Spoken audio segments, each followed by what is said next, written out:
नीयत सही रखोगे तो वो सब मिलेगा जो तुम चाहते हो।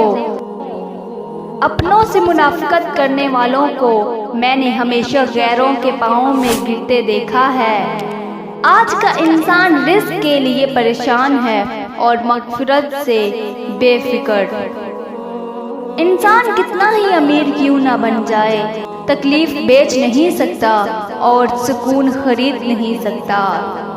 जब इंसान टूट जाता है तो तब भी इंसान के अंदर से आवाज़ निकलती है कि कोई बात नहीं, लोग ना सही, अल्लाह तो साथ देने वाला है। दोस्त भी ज़्यादा देर दोस्त नहीं रहते। सब मिल जाएगा तो तमन्ना किससे। गम और परेशानियां हर एक की जिंदगी का हिस्सा है। बस जिसने अपनी परेशानी पर कदम रखा वो जीत गया, जिसने परेशानी को सर पर सवार किया वो टूट गया।